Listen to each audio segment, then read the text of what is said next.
یوں بنی کہ الحمدللہ سفر کی آج کل جو آسانیاں ہیں اور جس آسانی سے لوگ سفر کر کے حج کے لیے یا جس آسانی اور سہولت سے سفر کر کے لوگ عمرے کے لیے جاتے ہیں، لیکن افسوس جب لوگ جاتے تو ہے لیکن نہ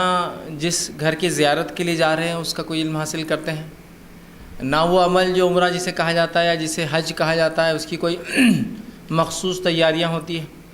بلکہ جو کچھ ہوتا ہے وہ یہ ہے کہ سراسری چلتے چلتے کسی سے یہ پوچھ لیا کہ اس کا کیا ہے، اس کا کیا ہے، وہاں جا رہا ہوں تو فلاں کروں یا نہ کروں، اور نہ کوئی تحقیق، نہ کوئی اس کے تعلق سے تعلیم، نہ کوئی چیز کی پڑھائی، بس جو کچھ سمجھ میں آیا جو کچھ لوگوں سے سنتے رہے، جو کچھ لوگ وہاں جانے کے بعد کریں گے تو ہم بھی وہ کر لیں گے۔ ظاہر سی بات ہے اکثریت غلط تھوڑی کریں گی، سب لوگ غلط تھوڑی ہو سکتے ہیں، اور بس ایک اس طریقے پہ جو ہے ایک عمرے کے لیے انسان جا رہا ہے یا حج کے لیے جا رہا ہے، تو جن مقامات پر جا رہا ہے نہ اس کو اس کی فضیلت معلوم ہے، نہ جن مقامات پر جا رہا ہے ان کا کیا اس میں حصہ ہے وہ پتہ ہے، نہ جن ارکان کو ادا کر رہا ہے اسے پتہ ہے یہ ارکان ہیں یا یہ سنتیں ہیں یا بس یوں ہی بس سب کر رہے ہیں تو میں کرا چلا جا رہا ہوں۔ مطلب یہ ہے کہ وہ ہزاروں روپے خرچ کر رہا ہے، سفر کی سہولتیں ہونے کی وجہ سے اس کا فائدہ اٹھا رہا ہے، لیکن اس کے باوجود بھی اسے یہ نہیں پتہ کہ جس کام کے لیے جا رہا ہوں وہ کام ہوا یا نہ ہوا، اور جا کے آنے کے بعد بھی وہ اتنا ہی شک میں ہوتا ہے جتنا جانے سے پہلے وہ شک میں ہوتا اپنی عبادت کے تعلق سے۔ عمرہ تو کر آ گیا کہ انسان جو بھی اس کو قیمت لگی 30 40 50 ہزار، یہ حج تو کر کے آ گیا جو بھی قیمت لگی 1 لاکھ 1.5 لاکھ 2 لاکھ 2.5 لاکھ 3 لاکھ، لیکن اس کو پتہ نہیں جو اس نے کام کر کے آیا وہ برابر یا درست ہوا یا نہ ہوا، اور آنے کے بعد بھی مکمل طور سے اتنا ہی شک میں رہتا جتنا جانے سے پہلے وہ شک میں رہتا کہ میرا یہ کام ہوگا یا نہیں ہوگا۔ تو گویا ایک عبادت کو مکمل طور سے ہم نے شک میں ڈال دیا۔ اور جہاں تک مدینے کا معاملہ ہے، مسجد نبوی کا معاملہ ہے، یاد رکھیے سب سے پہلی چیز تو یہ کہ نہ تو یہ حج کا کوئی رکن یا کوئی حصہ ہے کہ اس میں جانا پڑے گا آپ کو، نہ ہی یہ عمرے کا کوئی رکن ہے یا کوئی حصہ ہے کہ جو اس میں جانا پڑیں گے۔ وضاحت میں اس لیے کر رہا ہوں کہ بہت سے لوگ حج کو جانے کا اگر موقع مل بھی جائے اور سہولت ایسی ملے کہ 2 سے 3 دن سے زیادہ سفر کی اجازت نہ ملے، چاہے انسان بیرون الملک خلیج میں کہیں رہتا ہو، خود سعودی عرب یا اس کے اطراف کے علاقوں میں، یا جو ہندوستان سے اس کو ایسی سہولت کمپنی سے مل رہی کہ 2 سے 3 دن یا 4 دن یا 5 دن سے زیادہ چھٹی نہیں ملتی، تو وہ یہ سمجھتا ہے کہ اب چونکہ مسجد نبوی جانا ہی نہیں ہوگا تو پھر حج کا کیا فائدہ کر کے، تو حج کیوں کروں، سمجھ رہے بات؟ یا پھر عمرے کے اندر اگر اسے سہولت نہ ملے تو وہ سوچتا ہے کیوں کروں پھر عمرہ میں، اس لیے کہ فلاں جگہ جانے کو تو مجھے موقع نہیں مل رہا ہے۔ ہوتا ہے بہت سی مرتبہ انسان سفر کرتے ہوئے چلا ہے، جدہ میں کچھ 1 دن رکنے کا موقع مل جائے اسے، سمجھ لیجیے، تو اب وہ سوچتا ہے کہ میں عمرہ بھی کیوں کروں، اس کو لگتا ہے کہ عمرہ میں مسجد نبوی جانا ضروری، حج میں مسجد نبوی جانا ضروری،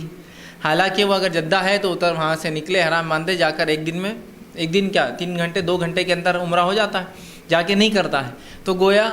غیر معلومات یا غلط معلومات یا لا علمی یا غیر جس کو بولیں گے بہرحال جو بھی وجوہات ہوں، ہم بہت سی مرتبہ ایسے کام کر بیٹھتے ہیں جس سے کوئی انتہا نہیں۔ تو مسجد نبوی کے تعلق سے بالخصوص میں نے اس لیے اس باب کو چنا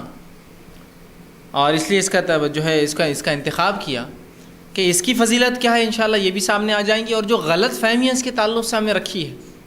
تو وہ انشاءاللہ ازالہ ہو جائیں گے، اور ایسی غلط فہمیاں جس کی کوئی انتہا نہیں۔ اور جب یہ غلط باتیں یا وہ روایتیں جو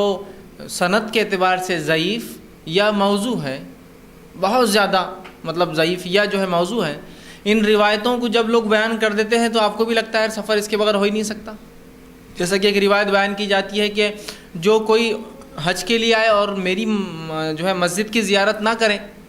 تو اس نے مجھے رسوا کیا۔ تو آدمی کہتا ہے اب دیکھو میں اگر وہاں جاؤں گا اور مسجد نبوی نہ گیا تو آپ صلی اللہ علیہ وسلم رسوا ہو جائیں گے۔ یا جو میری مسجد میں آئے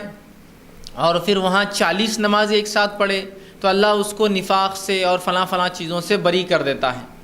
تو جب یہ بات سن لیتے تو ہم چاہتے ہیں کہ 8 دن کم از کم رکنا ہو، اس لیے کہ 40 نمازیں ہونا چاہیے۔ یاد رکھیے مسجد نبوی کی فضیلت نہیں ہے۔ اسی طرح یہ بھی جو ہے ضعیف روایت ہے کہ لوگ بیان کرتے ہیں کہ مسجد نبوی میں جو نماز پڑھی جاتی ہے اس کا ثواب 50,000 نمازوں کے برابر ہے، یہ بھی ضعیف روایت ہے، یاد رکھیے۔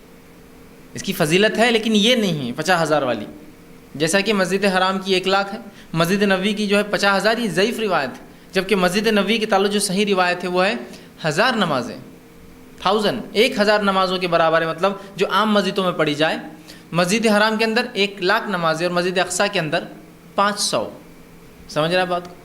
تو یہاں ہم دیکھتے ہیں کہ موضوع روایتیں، ضعیف روایتیں اور حتی بہت زیادہ ضعیف جداً جو روایتیں ہوتی ہیں لوگ بیان کر دیتے ہیں، اور ہمیں لگتا ہے کہ بس اب تو عمرہ اور حج کا معنی یہی ہوا، مسجد نبوی گئے بغیر عمرہ حج ہوتا نہیں ہے فلاں ہے، اور عجیب و غریب قسم کے جو ہے خرافات، اور پھر عجیب و غریب قسم کے بدعات، اور پھر انسان کی لا علمی اور جہالت پھر اس پر اور ہو۔ ایک تو جو ہے انسان جو ہے علم حاصل نہ کرے اور پھر اس پر جاہل بھی ہو، ایک سمجھداری بھی تقاضا کوئی ہوتی ہے کہ انسان کو علم نہ ہو کسی مسئلے کا، لیکن اس کی سمجھداری اسے کہتی ہے یار کچھ نہ کچھ ہو رہا ہے گڑبڑ۔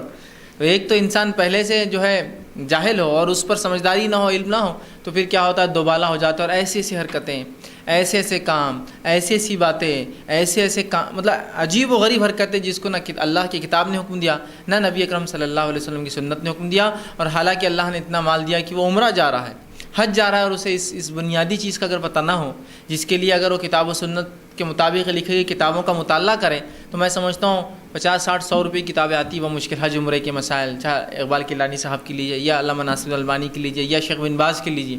100 روپے سے اوپر نہیں ہوتی، اور جاتا ہے لاکھوں روپیہ خرچ کر کے اس سفر کو، اور 100 روپے خرچ کرنے کی استطاعت یہاں نہیں ہوتی ہے کہ ایک علم کے لیے کہ لاکھ روپیہ جہاں جا رہا ہوں، اور جاتے وقت بھی پورا شک میں اس کی عبادت، اور واپس آنے کے بعد بھی پوری زندگی شک میں گزارتا ہے کہ میں نے وہاں وہ غلطی کیا تو دم واجب تو نہیں ہوا، فلاں چیز کیا تو فلاں تو نہیں ہو گیا، فلاں کام کیا تو میں مطلب گویا ایک اتنا افضل عمل کر کے آ رہا ہے، مال بھی خرچ کر رہا ہے اس میں، اور اس عبادت کے تعلق سے زندگی بھر شک میں بھی رہتا ہے کہ یہ میرا ہوا یا نہیں ہوا۔